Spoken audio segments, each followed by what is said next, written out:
after developing a body of work for over about a 5-year period, I came back to the studio after a couple of very big exhibitions and said, well, what's next? One of my favorite pastimes when I complete a project is to come back to the studio and clean up. So I was cleaning, and in the process I found a plastic bag that had some old textile fragments that are part of this large historic textile collection I have. Among them was a fragment of a Chinese silk tapestry. And I've had it for a long time. I kept taking it out of the bag and putting it away, never wanting to do anything with it. And this time I said, I'm going to kind of see what I can do with this. So I put some heat bonding on the back of it, and I simply cut away pieces that were in good shape.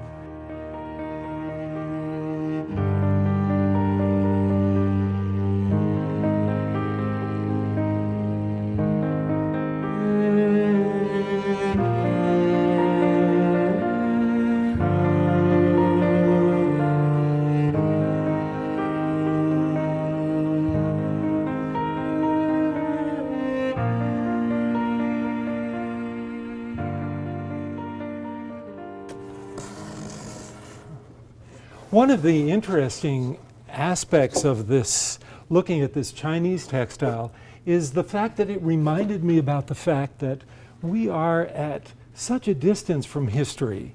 And I'm really excited about finding some sort of a link with the past. And through historic objects, they tell me about the moment in which they lived, as well as everything that happened, or some of the things that happened along the way as they survived into my own time.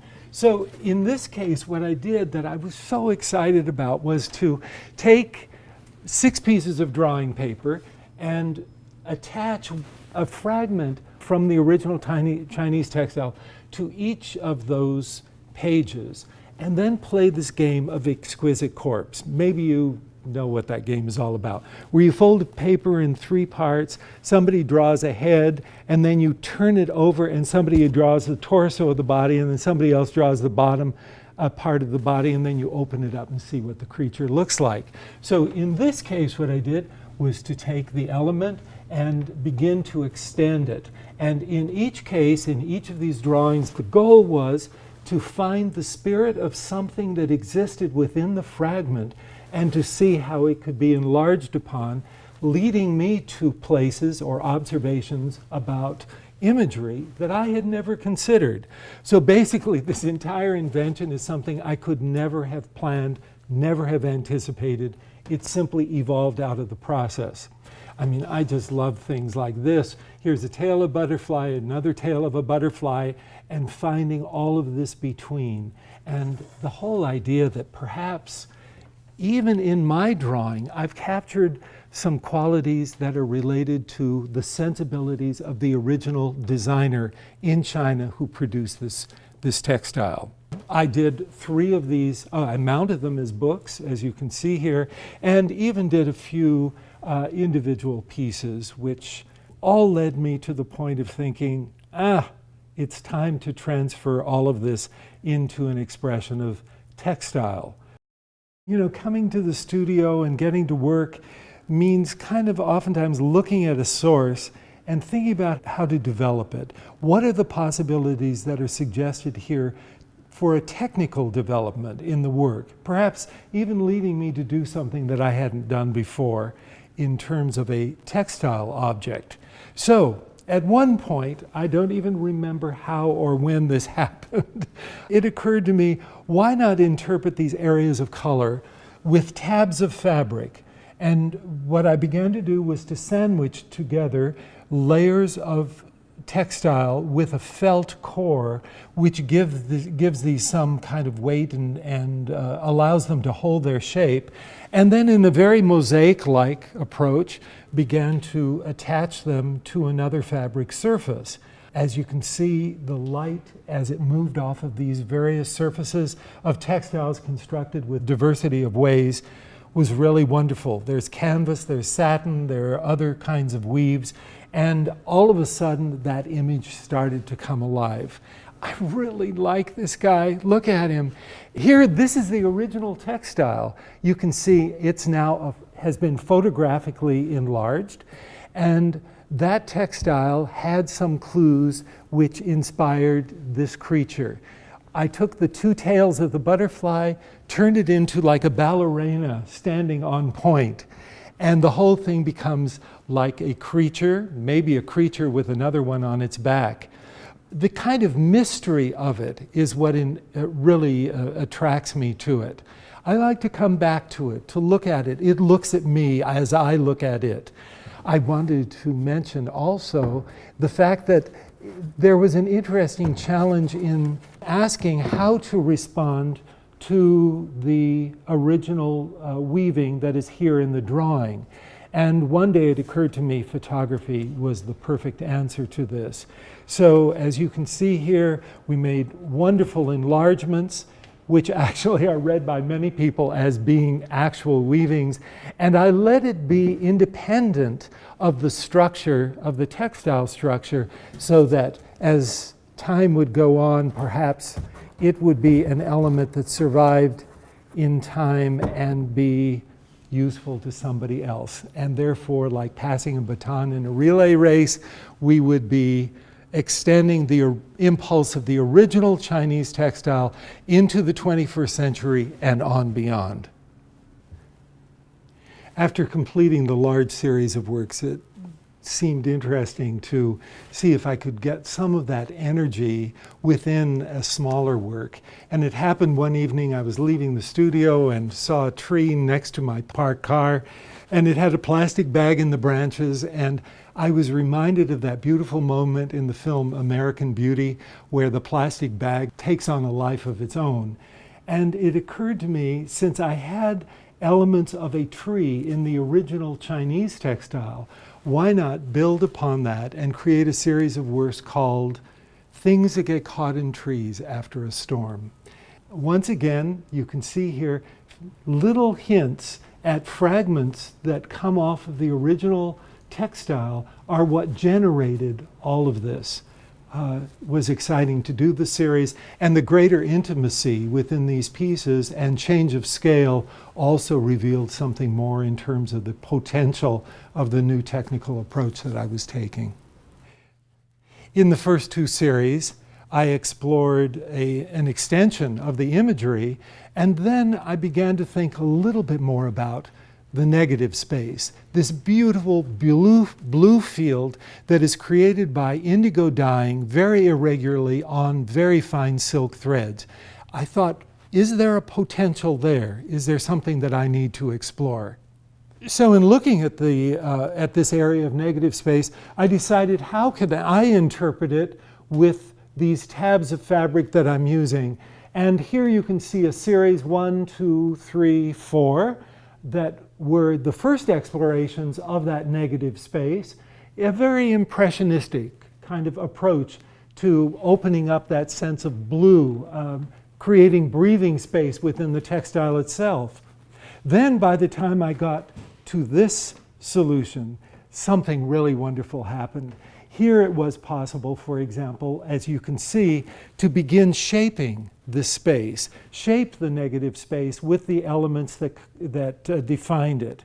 And in addition to that, I also began to explore a little bit more about the edge of the textile. And if you look closely, you'll begin to see how richly those changes of color add to the dimensional quality of this textile surface. The last piece that I did in the series was the larger one, wherein I used this beautiful sweeping gesture here that was part of the original textile and began to discover a subject that could work in conjunction with it. Do you see it has kind of legs, and it has an eye, and it becomes kind of figurative. For some reason, I feel that it's a beautiful kind of presence that is evoked out of the depth of that blue surface and is coming to meet the gesture of the red element. The two of them are opposites, but they nicely complement each other in the work. A wonderful thing happened along the way. I contacted a friend of mine in New York, John Vollmer, who's an expert in Chinese textiles, just to get his impression about the origins of the textile that I'd been working with. He further told me an interesting thing about the piece, and that is that it was made in China, but it was never used there. He went on to explain that it was exported either to Manila or Macau, where it was picked up by Spanish ships and then taken to Portugal, of all places. Now you can imagine what it was like in a little Spanish vessel, wooden vessel, picking up Chinese silk, gorgeously woven textiles, and attempting to make that long journey, perilous journey, all the way to a client in Portugal who was waiting to use that textile for bed hangings and bed covers in a very elegant home. That story required me to react to it in some way, and that is the way in which I got to this piece that is called Flower Powered. I basically used a composition which came off of the original textile, but reinterpreted the blue areas as undulating seawater, included a subject in the lower area here which has the sense of something being transported to another place.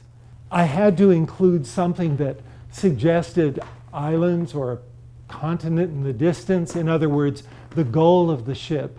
And up above in the upper area, much in the way the images of angels are used in a lot of religious art, I included a flower which is again off of the original textile, but here floating in space, kind of as the spiritual goal of this very exciting journey. Finally, I don't think anyone can look at the piece without thinking about why are these gaps existing. The piece was made in a number of sections, as you can see, and in the process of assembling it after each was completed, I made the discovery of relating to a little box from China that I had as a child, wherein you slid one unit this way, another unit this way, drop one down on its side, which released a panel in the front and made it possible to open a drawer where I kept my precious silver dollars. I thought, why not incorporate that into this work? After a series of works were completed, I thought about them in exhibition, because that's the place where they leave the studio and go out for public viewing. And I remember back to my original textile with all of these elements that are kind of floating in space, and I thought to myself, how can I recreate that experience for the viewer? And it was at that point where I had the idea about inventing some of my own subjects that would float in my own space, in fact, in the space of the exhibition. Each one of the series developed independently. Each one incorporates a kind of different idea, a different approach to creating something that will exist in relationship to the total body of work. And as I'm thinking about them, an interesting word came to me, and that is the word mingling. Ming for Ming Dynasty, mingling as in to mingle with, to play in relationship with something.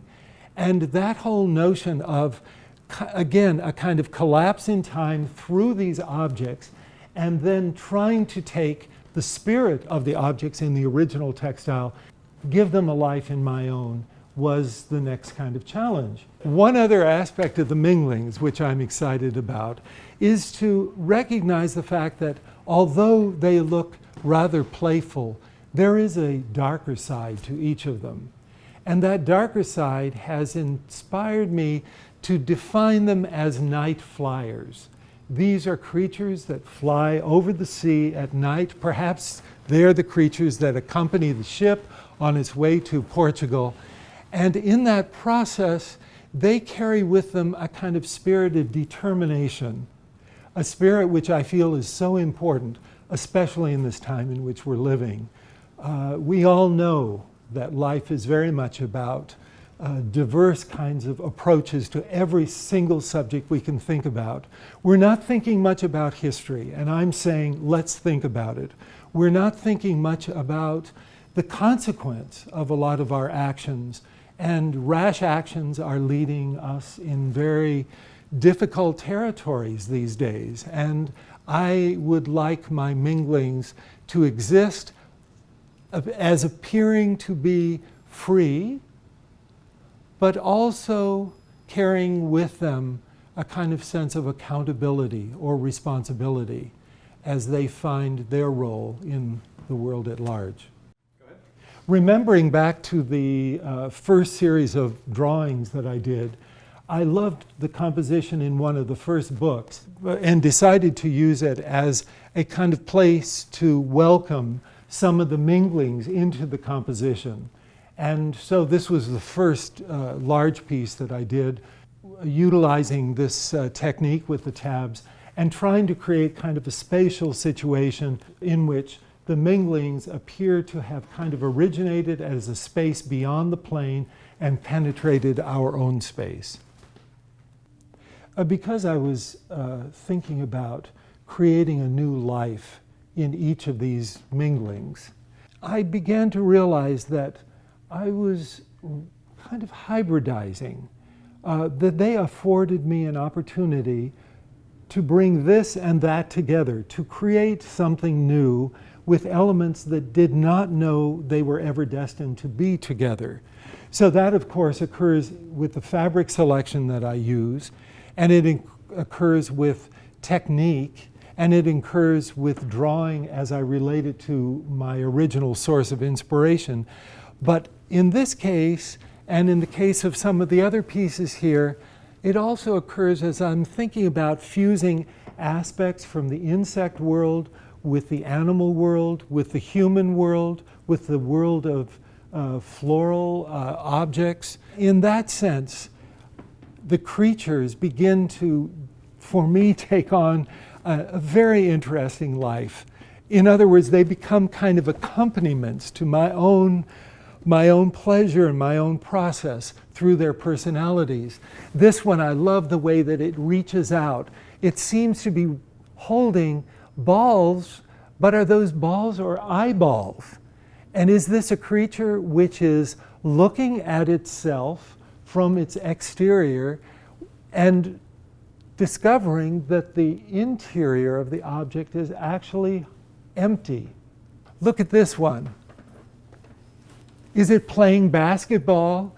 It certainly has a reference to feet that evolve into decorative elements that are drawn from details in my original drawings, and then coming through this hoop holding this orb. And that orb is what inspired this action here, which comes into these pieces. And I enjoyed very much, because I was feeling the original textile had lots of butterflies in it. I had to make something that looked like butterfly or floral or whatever. If you look closely, you'll find a figure there. And the figure is floating, suspended in space. And this is the male, this is the female. They're a pair. Where do the Minglings live? I finally decided to do a series called Homecoming. This notion of a place that each of us finds ourselves centered, a place to be, a place that is quite wonderful in our own minds. I was making these 6 pieces, each one of which is focused on a single color and variations. And as I was working on them, I discovered relationship with the color palette in some of the Minglings. And at one point I thought, why not consider this work as home base for this piece, that it finds a relationship here. When I thought about that, you know, what was so interesting is that I began to think in the history of painting about figure-ground relationships, which are so important in relationship to most of historic painting as we think about it. What I was doing, however, is establishing a figure in relationship to a ground, but now the figure is independent of it.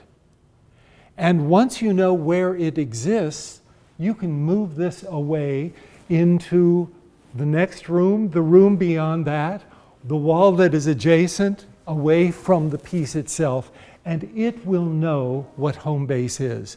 That sense of relationship also brings me closer to the original idea of connecting with the 17th century Chinese textile.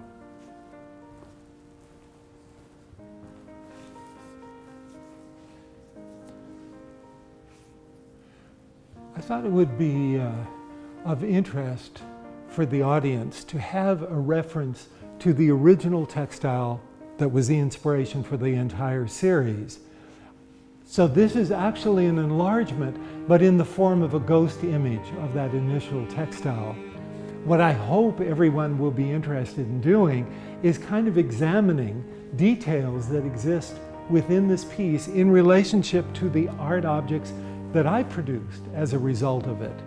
And you will find many correlations, many relationships that will tell you what the source of my response was.